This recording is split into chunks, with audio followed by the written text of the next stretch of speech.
Forever chemicals, are they an environmental disaster in progress? Hello, and welcome to the latest E+T Off the Page.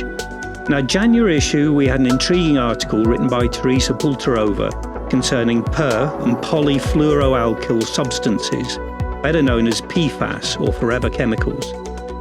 It's an issue that all of a sudden seems to have gained huge recognition. To talk about this, we have our regular team of Tanya Weaver and myself, Tim Fryer, minus our COVID-stricken colleague, Jack Lothering. We also have our guest, who today is Stephanie Metzger, who is Policy Advisor at the Royal Society of Chemistry. So, Steph, maybe the best starting point is to define the enemy here. What are forever chemicals and how long have they been around for? So, first of all, thank you so much for having me on the podcast today. I'm really excited to talk about this because it's a subject I've been working on for a couple of years now. And I think we're really seeing now that there is a lot of media attention surrounding this issue. So it's important that people know what they are. So PFAS, or often called forever chemicals, as you mentioned, are a group of chemicals, sometimes said to contain over 10,000 different chemicals, although we don't know the exact number. And basically, PFAS are molecules that contain a carbon-fluorine bond. And this is one of the strongest bonds in nature. And so that means that these chemicals don't break down very easily. There are lots of different kinds. There are small individual molecules, and there are polymers, which means a big chain of molecules. And because there are so many of them, and they have a variety of uses, they're found in a lot of different products and processes. And PFAS have been around since the 1930s and 40s, but they really started to be used very widely in the 50s. And now they're used all around the world in lots of different industries and lots of different applications. Okay, well, as far as those applications are concerned, Tanya, you've had a quick look at where they've commonly been used. Well, they're literally everywhere. Everywhere. So the article that we published, they're estimated to be present in the blood of 99% of humans. So that's everyone. And so some of the applications, they're in our drinking water. And because of their properties, they repel oil and water and they're resistant to heat. They're used in non-stick cookware, coating for food packaging, waterproof clothing, car seats, and other stain-proof upholstery. Paints, firefighting foams, cosmetics, for instance, sun creams, pesticides, electronics, industrial equipment. It's literally everywhere. Blimey, that's quite a list. So are they purely man-made or are some of them naturally occurring? They're all man-made. And we do see them present in the environment all around the world, but that's because they're very mobile. So often when they get into the environment, they move around a lot, transported by water or air.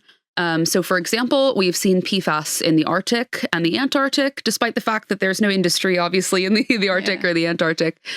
So they're not man-made, but they do travel around the world. So the pollution, if pollution happens, it doesn't just stay where the pollution happened. So I read, I think it might have been in that article of ours, actually, where it said that it exists in polar bears in the Arctic and in penguins in the Antarctic. It really... Exactly. Because it is a big family of chemicals they do get around. So maybe we should say this is a problem, isn't it? This is a genuine health problem. I think there was something like 7,000 deaths last year potentially attributed to cancer caused by these, but it's not just cancer, is it? It's thyroid problems, cholesterol. What are high cholesterol? Liver damage. They do present a significant health risk, don't they? Yeah, so this is the thing is as you mentioned, PFAS is a big group of chemicals, so it's not just one or two. But unfortunately, we only have really good health data on a small handful of PFAS. And these are the ones that have been around for the longest time. So the two that we know the most about are called PFOS or PFOS and PFOA, PFOA. And these two PFAS are the original PFAS, and they've been used, again, in a lot of applications for a long time, and they're the ones that have been found the most ubiquitously in the environment.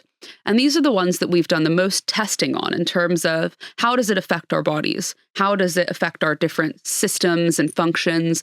And what are these outcomes? So like you mentioned, there are some links to cancers, thyroid problems, immune deficiency, high cholesterol, and they're also they can move from, for example, mothers to babies in the womb, but also through breast milk.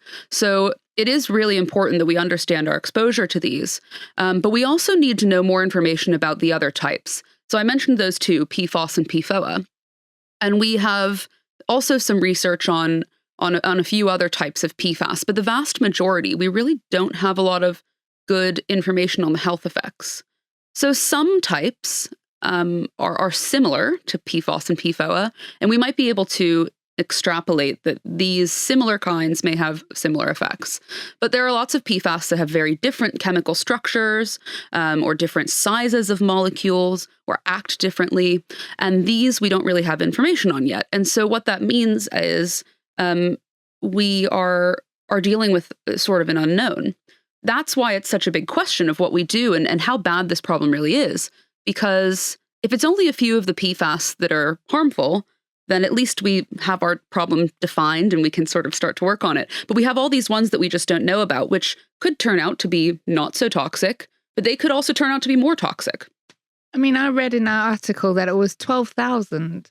Is that right? 12, yeah. So a few years ago, the number was something like 4,900 types of PFAS, and it was 10,000. Then I've seen anywhere from 12,000, 15,000 in the EPA's database. So yeah, it's a lot. But as I understand it, there's only two of them that are now banned, and that is the PFOS that you mentioned. Well, I think it's two that you mentioned. The PFOS was the one that was at the center of the DuPont case back in 2016, was it? 2016? Yeah. When there was a whole load of health issues in, I'm going to say Virginia. Yeah, West Virginia, I believe. West Virginia. Yeah. So that is a case where there has been action and there has been progress, but that leaves 11,998 and counting exactly. of things that we don't know anything about, you're saying, or we don't know enough about, and are certainly still allowed to be used freely. Yeah, so exactly. We definitely don't know enough about. And there's actually one more that's been banned or heavily restricted internationally as of 2022. So that was one called PFHXS. So you'll notice here there's a lot of sort of acronym soup happening with all of these different kinds. But that was the third one to have international action taken. And the body that does this is called the Stockholm Convention on Persistent Organic Pollutants. So it's a UN treaty or convention. And they're looking at another group at the moment. But like you said, that's, 1, 2, 3 out of 12,000. And the other thing is that in addition to the fact that we don't have a lot of data on, the toxicology or the ecological effects of these chemicals, the other thing is that we don't necessarily know where they're being used or in what quantities. Okay. So a lot of PFAS, again, are on these lists. Like in the US EPA, there's a database of sort of all of these different chemicals that have been created over time. But under UK REACH, which is the primary chemicals legislation in the UK, there's only around 40 PFAS registered for use in the UK. So that is what we know. But it's possible. Sorry, what does that mean? Does it mean that 40 are allowed to be used, or 40 are on the REACH register, so they need to be monitored in their use? The second one. So 40 are on this registration list. REACH stands for the Registration, Evaluation, and Authorization of Chemicals. So this is a major piece of chemicals legislation. We have it in the UK. We also have it in the EU. So our version was transcribed over from the EU when Brexit happened. And basically it means that there's 40 of these that are listed as being used and being allowed to be used in the UK. But there's a few things. That's what we know is used under that legislation. That legislation doesn't require you to register the chemical if it's not used over 1 ton per year. So if there's any PFAS being used in really small quantities, we might have missed out on that. In addition, that's the things that we know are being actively used domestically, but it's possible that other things are coming into the country via imports. Or, for example, if you buy a product from another country, that's, it could be a company, but it also could be something that we just buy off the internet. There could be other types of chemicals or other types of PFAS in those products that we import that aren't registered under our legislation because they're not being used as a sort of raw ingredient. So it's not entirely clear if those are the only 40 that we know of in the country, or if there are more that we've sort of missed somehow. Well, just if you do use more than a ton of those 40 chemicals, are you allowed to use more than a ton, but you just need to register its use then? Or, what's the situation? Or what I'm really trying to drive at here is, apart from the 3 now that you say are banned, is there any real limit on the use of these PFAS across the board? So in the UK, there's not really any limits other than those ones that are already restricted internationally. The UK at the moment is looking at a restriction on their use in firefighting foams. This is something that the UK government is currently working on preparing, and that will stop the use of PFAS in firefighting foams specifically, but that doesn't affect any other uses. In the EU, they're proposing a ban on PFAS as a group. So that would include all types of PFAS. There's been a lot of controversy surrounding this because obviously some people say that that's really important to stop using these chemicals since we don't have that information to make, informed decisions on their toxicology or anything. But also some people are saying that this would heavily impact a lot of the really important sectors that use PFAS, like green energy, the aerospace sector, and many more. So it's there's sort of, that's the EU approach at the moment, is looking at this universal restriction. Okay. And then over here, we're sort of still trying to figure out what we're doing. Yeah, I saw in just yesterday, France is putting a bill through to ban it in cosmetics and clothing only, though. Yeah, I've seen some similar legislation. I think Denmark has done similar. I think New Zealand also put it through a legislation to banning PFAS in cosmetics as well. So that is one thing that some countries have been looking at, which is consumer uses. Yeah. For a couple reasons. First of all, obviously, that's the thing that's going to affect most people most directly. Compared to, for example, if there's some PFAS used in a factory, there won't be exposure to the general public. And there are specific laws about occupational safety that might cover that more specifically. But so it's something that would start to protect your average person very rapidly. Also, consumer applications of PFAS are probably one of the easiest places to find substitute materials.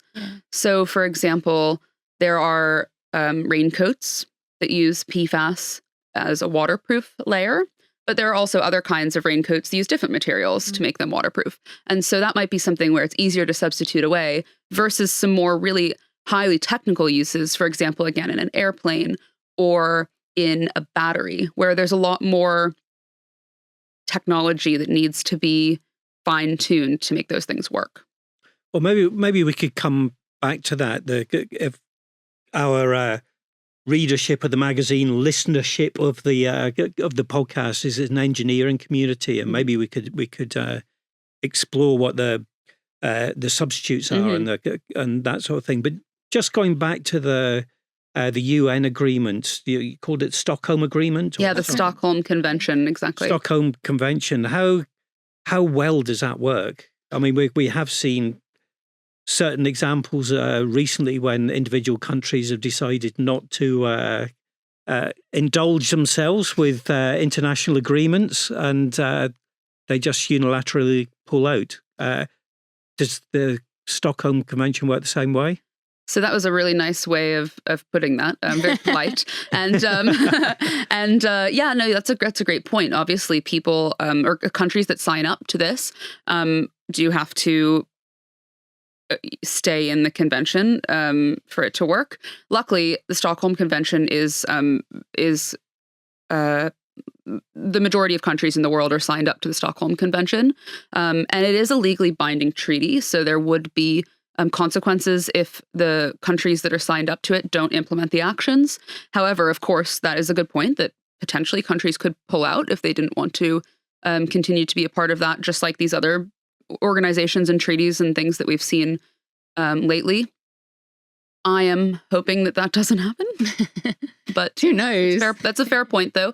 And just like any of these sort of, international agreements, there is a political process that goes along with the sort of scientific process that informs these agreements. So the scientific data that's used to make decisions on, what types of substances to restrict, for example, that's going to be based on the evidence of toxicity or the evidence of ecological harm or the scientific data. But there is a political process that goes to making decisions on what to focus on or what to pick, where countries may decide they have an interest in something and lobby against what potentially the science says. And I'm not saying that happens necessarily in the Stockholm Convention at the moment, but it's something that we have seen happen in generally these sort of international processes, is that sometimes the science is not the only voice in the room or not the most important voice in the room, despite the fact that obviously we think that should be a really important consideration. The Stockholm Convention, is it just concerned with PFAS, or is it concerned with all sorts of different chemicals, environmental protocols, or whatever? Yeah, so it's called the Stockholm Convention on Persistent Organic Pollutants. So it can regulate anything that falls under that category. So basically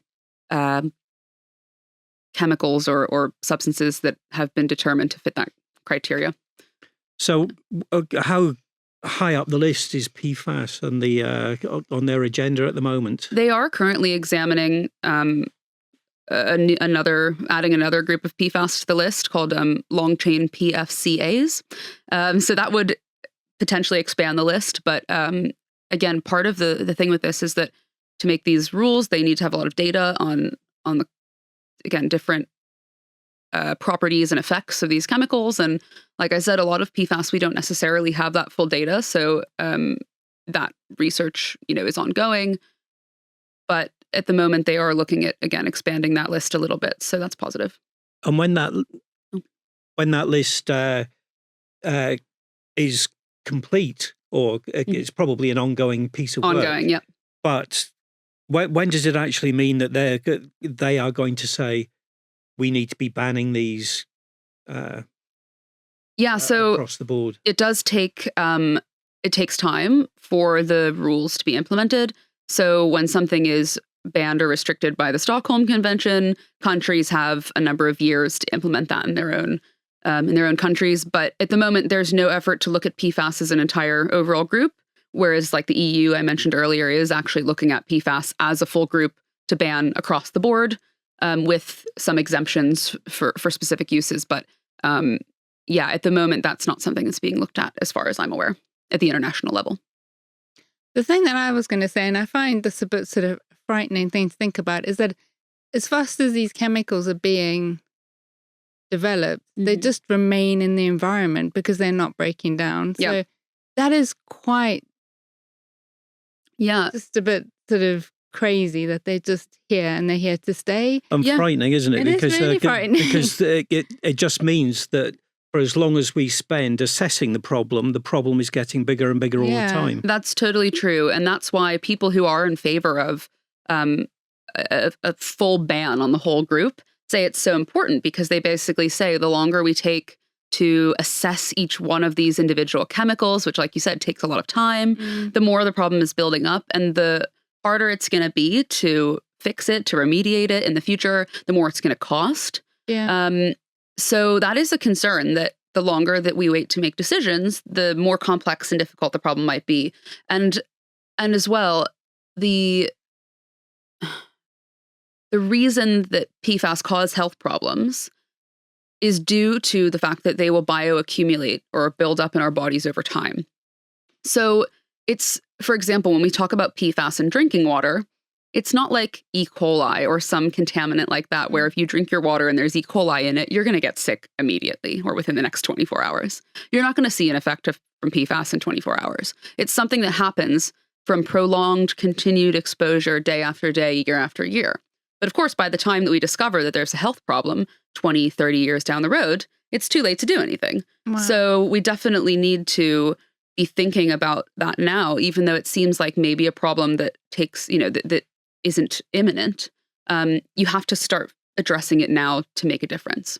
Yeah. And there's also there's a phenomenon called biomagnification, isn't there, where those occur at the top of the food chain, eating lots of things that might have been PFAS infected further down there.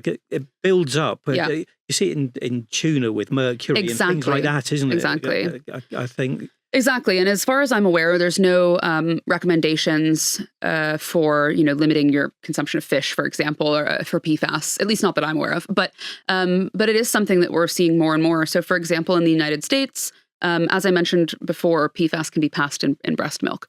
So in the United States, we've seen some dairy farms getting shut down or told to stop operations because they have cows that have high concentrations of PFAS, and that PFAS is getting passed into their breast milk, which is the dairy milk that then we drink. And so some farms have been told to stop producing milk temporarily while they assess why they have so much PFAS in it, basically. So you're absolutely right that it is something that it's a complex issue. It's not just coming from one source.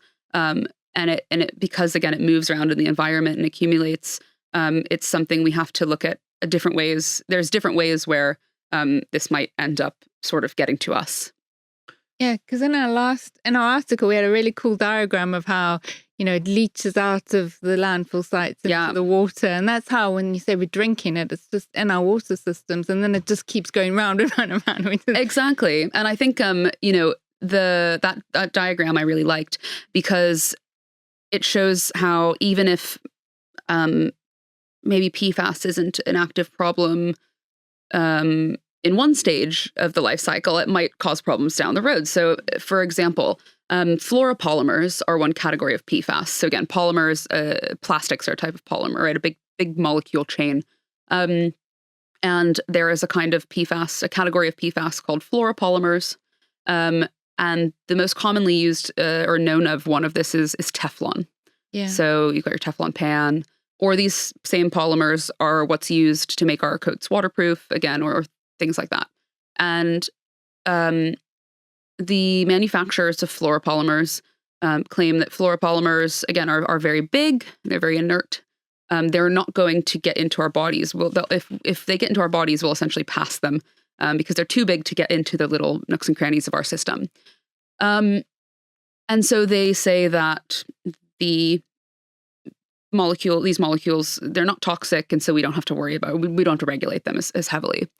And whether or not that's true, there still may be other parts of fluoropolymers' life cycle that could be problematic. So even if the fluoropolymers themselves are considered to be of lower toxicity, the manufacture of fluoropolymers historically has been done with the chemical PFOA. So one of those ones we mentioned earlier that we know is toxic. And that's the one that's been subject of a lot of these cases in the US, these litigations about places that had their drinking water contaminated with PFAS. So even though the fluoropolymer may be stable and of lower toxic potential, the PFOA that was used to manufacture it went out of the factory and washed away in the wastewater into the local environment. Mm-hmm. Then at the other end of the spectrum of the life of your sort of product, right, we take our Teflon frying pan or our rain jacket or other, think about like you said, cosmetics, for example, that wash down the drain or we throw away in a landfill.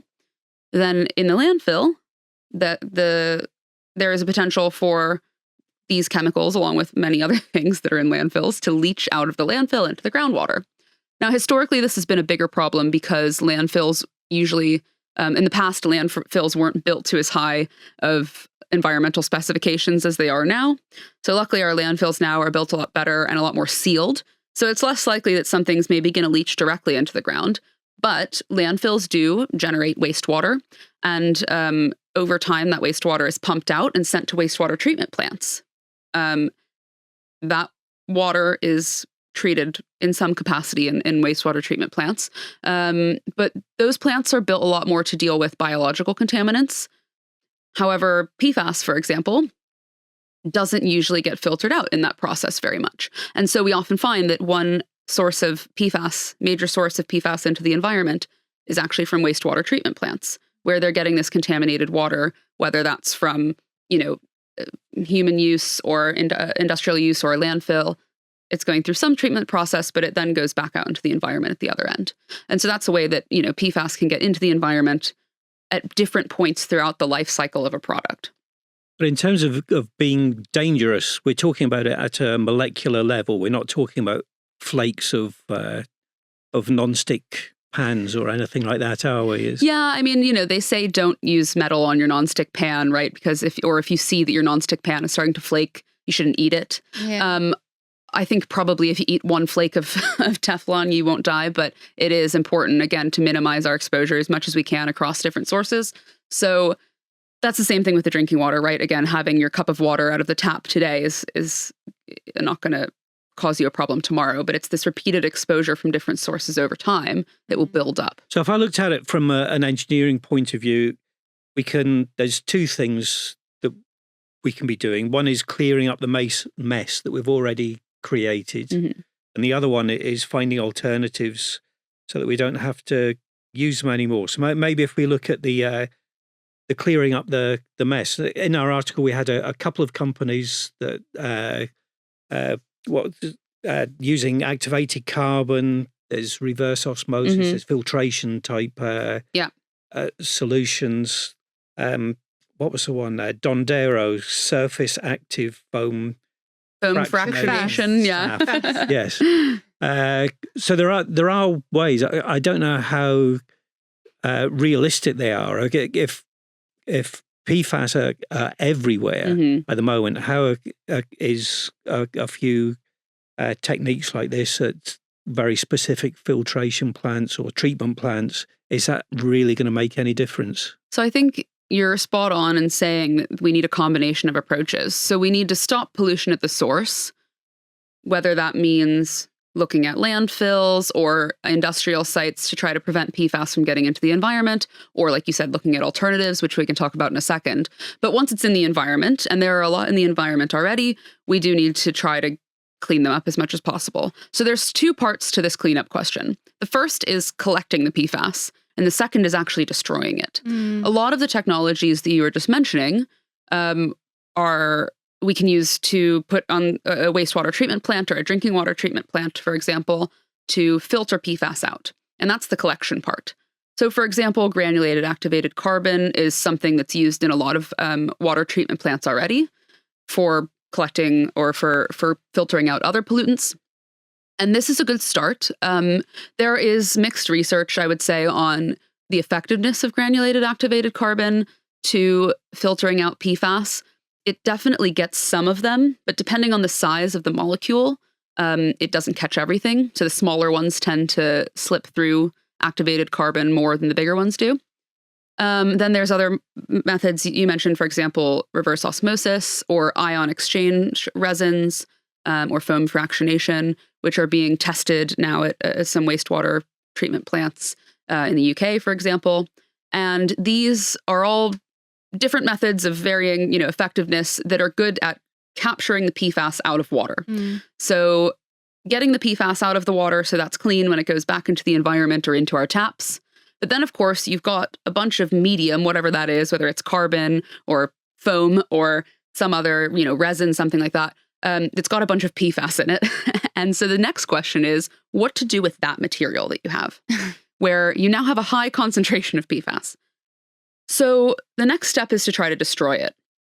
There are more limited ways, I would say, at the moment for destruction. We're getting pretty good at capturing the PFAS if we can get a source of it. But then what do we do with it afterwards? So the most common way that we know how to destroy PFAS at the moment is by burning it at very high temperature. So I'm talking like over 1,000 degrees Celsius. Wasn't there something though in the, again, going back to our article, I think, whereas in some heat treatment plants, then PFAS can be airborne. Mm-hmm. So aren't you running a risk then of just re-releasing it to the environment? Yeah, so that's why the temperature is so important. So we do burn waste in the UK, for example, in waste to energy facilities, or just to burn it to get rid of it. And a lot of our municipal level waste incinerators operate at lower temperatures, maybe 300 or 400 degrees Celsius. That is not hot enough to fully break down PFAS. So that's where you get the risk of some breakdown products, for example, these smaller PFAS getting re-released into the environment, for example, through the fumes to the air. But at this very high temperature, it's hot enough to fully break that carbon-fluorine bond and fully break that molecule down. But of course, we don't have a lot of capacity of this high temperature incineration. So in the UK, I believe we only have like 3 or 4 high temperature incinerators. In the EU, it's not much better. There's not a huge capacity for this. So, and the demand is quite high. So if it's disposed of through this very high temperature incineration, it can be fully destroyed. But if not, we risk sort of only half addressing the problem. Scientists are also looking into other ways to destroy PFAS that hopefully will be more tailored potentially to PFAS. Also, perhaps less energy intensive. So high temperature incineration is very energy intensive, which is problematic in its own way. So there is research being done, and scientists are starting to, I think, come up with ways to try to destroy PFAS, but there's nothing that is very widespread yet. So a lot of these are still at the lab scale.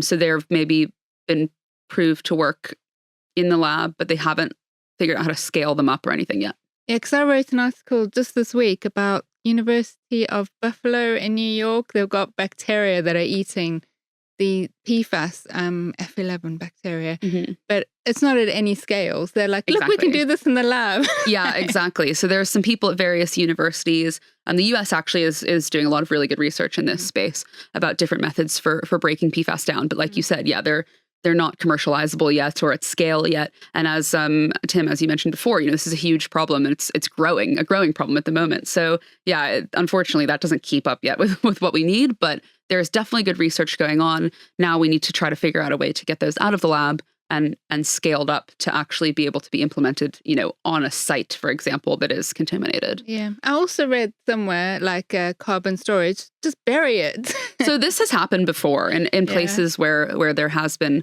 contamination. And so this is the other thing is that, we've been talking a lot about water, but of course PFAS isn't just in water, it's also in soil, for example.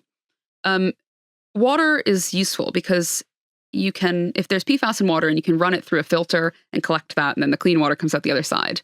But soil, in places where there's been soil contamination, it's a lot harder to filter soil. You almost have to dig out the soil and burn it or something like that, or literally bury it.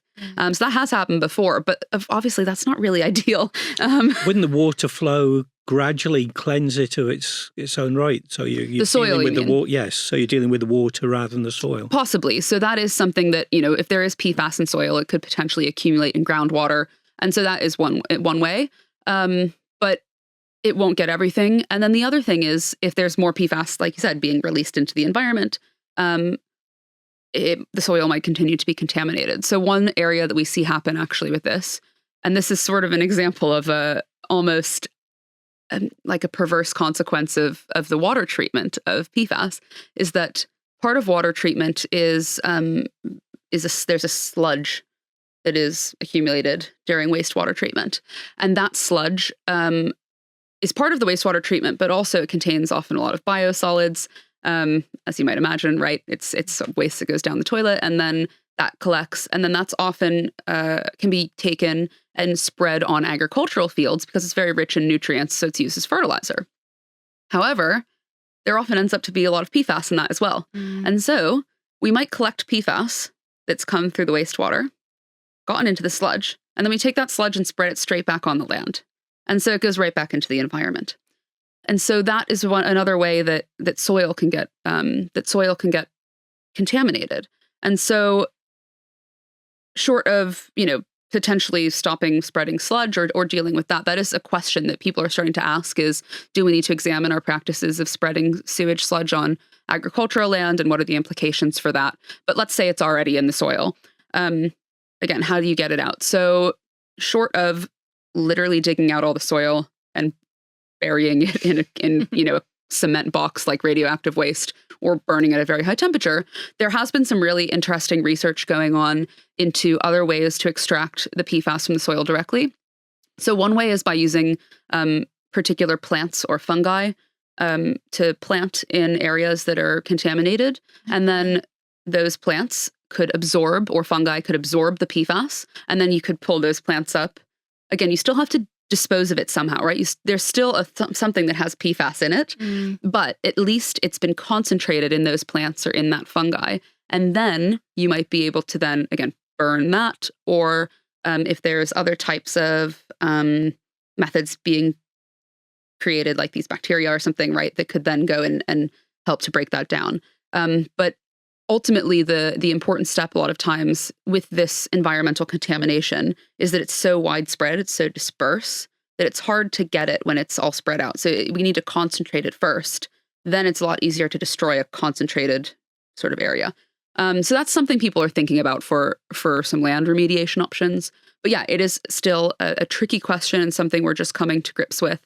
And in the UK, for example, it's something that there's not a lot of money for, and also the legal framework surrounding that is not particularly clear, or at least not as clear as in other places. For example, in the US, where PFAS and PFOA are both designated under the Superfund law, which basically is the US federal government's law that puts funding out for remediating blackfield sites and brownfield sites, things like that. Mm-hmm. Okay. All right. Well, let's move it on to alternatives, because we've talked a lot about how we potentially clean up the mess, although can't really get involved in cleaning up the mess until the rules are properly defined as to what needs to be cleaned up, I guess. But so we could, as individuals, make sure that the sandwiches that we bought weren't in those plastic wrappers, which have PFAS in them, or we don't use non-stick pans or whatever it happens to be. But are there ready alternatives to PFAS? Because they are incredibly useful things, clearly. Absolutely. So as I think at the beginning, we talked about the different types of properties that PFAS has. So there is the heat resistance and durability, the stain resistance, oil repellency, water repellency, slipperiness. So all these properties are really useful properties that PFAS provide. And we can think of them, again, in our sort of consumer applications, like a nonstick pan, or waterproofing our shoes or our clothing or something. But these applications are also really important in tons of different industrial areas. So, for example, there are PFAS used in a lot of applications in green technology, like batteries and fuel cells. There is PFAS used to insulate wiring in airplanes. There is PFAS used to lubricate machinery or to provide slipperiness in industrial settings. There are so many different types. There's PFAS in coatings, often for like anti-fouling applications. So there's taking all of that into account, and our readers are engineers across the board. They're those who are involved in design, for example, who might be specifying some of these materials. But there's also plenty in the manufacturing, aerospace, so all sorts of things. What should they be looking to replace PFAS-based materials in their environment, or restrict the use, or what should our readers really be looking to do in engineering settings? I think the first thing that we need to do is identify where we're using PFAS, because as I mentioned before, not everyone is fully aware of where they're using PFAS in their supply chains. often PFAS comes, or products that contain PFAS use proprietary names. So if you buy a product, for example, a PFAS-based lubricant for your machinery, you're not buying something that's called PFAS lubricant. You're buying some brand name product, right? That your company is buying from another company. And so you might not realize that has PFAS in it. Is it like the food ingredients list with allergy yeah, things exactly. involved? Will PFAS be in your list of ingredients? So often it's not, and that's the problem. And so there's an increasing push for companies to ask their suppliers for that sort of information, say, are the products that we're buying from you containing PFAS? So they can know if that's something that's coming into use. And then companies that manufacture PFAS or manufacture products where PFAS maybe is a primary ingredient, same thing, are there's a push to have them share that information with their supply chains. So people are aware of how it's moving through the supply chain and who's using it and for what applications. There are also some projects that are quite interesting going on, again, in the more research side, of ways to identify PFAS if you're not sure. So, for example, using spectrometry techniques to identify if there's PFAS in a material, and then trying to use, for example, computational chemistry to figure out what that kind of PFAS is. Because not everyone knows or is able to access that information. So ideally, equally, not everybody's got a laboratory that they can do those sorts of experiments on their. Yeah, no, you're totally right, and that's why I say sort of more on the research side of things in universities and things. But you're right; it would be easiest if we all just had that information shared throughout the supply chain. That would be ideal. So the first thing to do is to figure out if you're using PFAS, and even if you're not sure, you can at least have a think of those different properties and applications that PFAS has to say, okay, I use a lot of lubricants in my process. So that is something that often contains PFAS. So maybe I should be thinking about that. Once you have identified where you use PFAS, or at least where you think that might occur, even if you're not entirely sure, then you can have a think about what are the properties that you use PFAS for. So again, are you using it for its slipperiness, for its insulation or heat resistance, for its water resistance? Once you identify the property that you're using the PFAS to provide, then you can start to identify if there are appropriate alternatives available. So, for example, if you are using PFAS because it needs to be heat resistant, but you don't need any of the other properties, you can look for an alternative that just provides heat resistance. The thing about PFAS is, because it provides all these great properties, it's often used as a sort of go-to because we know it will provide the level of performance that we need.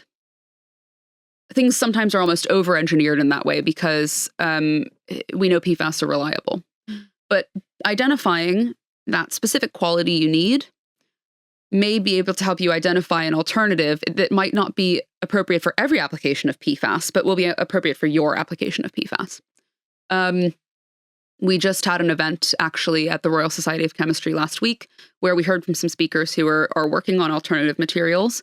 So, for example, a few of the materials that were talked about were siloxanes, metal organic frameworks, other kinds of polymers such as peak polymers. These are all materials that may not be applicable as a replacement for PFAS in every single case, but in certain cases where you're looking again for those certain qualities, they might work. And are people labeling these as such? This is a PFAS-free lubricant or cleaner or something like that? Is it actually a marketing tool almost these days? Not so much in industry yet. Certainly I've seen that in consumer products. So I've gone to the store, like the outdoor store, to look for camping gear and seen, tents or coats or things like that labeled as PFAS-free or fluorine-free waterproof technology. Or you can go to the store and if you go to your local home store, you might see things labeled, PFAS-free cookware or things. I don't know so much if there's a push for that sort of labeling or advertising in industrial applications yet, but I wouldn't be surprised if that happens soon because of the legislation that is coming down the pipeline in the EU in particular, where with the looming potential ban that might be coming soon in the EU, companies are starting to look and say, do I need a PFAS replacement? And then companies that manufacture these alternative products are starting to say, okay, I'm seeing my market grow because industries are looking for alternative materials and I can provide that. Yeah. Well, I'm going to round it up with an observation that just occurred to me while we've been talking today, and then I'll put a provocative question towards you to finish that off. The observation is just I'm a bit older than you two, and I remember when CFCs was the talk of the town. It's that chlorofluorocarbons that were used in refrigerants, but used usually in the electronics industry as well.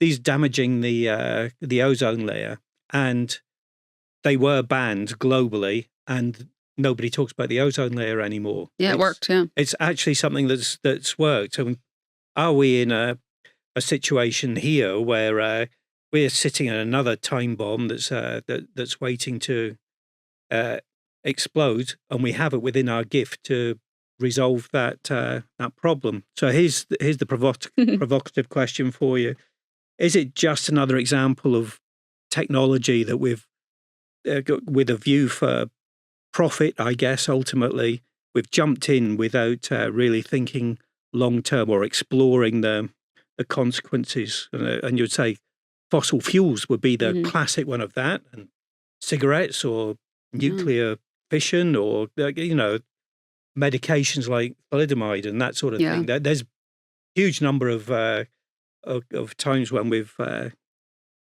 gone in too early without understanding the consequences of what we're doing. Is this one of those cases, do you think? I think all of those examples are really. I think all of those examples really show how the amazing scientific discoveries and innovations we have such benefits to society, but also can cause problems if they're not appropriately used or appropriately regulated or harnessed. Because some of the best technologies we have are also, could be risky or come with consequences if we don't use them appropriately, control them appropriately. So I think in general, this is a really good example of how we need to think about those broader consequences and with that longer term lens when we're designing things, whether that's designing materials, designing products. And we need to think with both a more circular mindset and a much more sustainable mindset about the way we make those design choices. Because you're right, in the past, we've come up with things that seemed so revolutionary and then turned out to cause problems later on. And we might not have known every problem that will come up. Obviously, you can't predict everything, but we can try to employ tools and methods of thinking to help us to think through those potential consequences in advance and make a more informed decision. So I think the term we often use in this space, and that often actually gets bandied about when talking about PFAS, is the idea of regrettable substitution. And so basically this means that we saw something bad, we substituted a new thing for it, but then that substitute caused its own problems. And then you end up sort of back where you started. And so while PFAS is a really important question, while these questions around PFAS are really important for us to tackle, we also need to make sure that we're not rushing ahead and just starting to use new things without thinking those through as well. And that means both that we should think through the current uses of PFAS and decide if there are any where maybe there is an acceptable risk because the application is really super important and there's not readily available substitutes, but also that when we are looking to substitute PFAS, that we are designing new materials with these questions, in mind, so that we're not coming in another 10 or 20 years and saying, oh gosh, this new material we substituted from PFAS has just caused us a different environmental disaster. In general, I think it's really important for us to be thinking these through. And this is where the interface between science and policy and science and society is so important, because without science, society is not going to move forward. We're not going to have these amazing discoveries and innovations.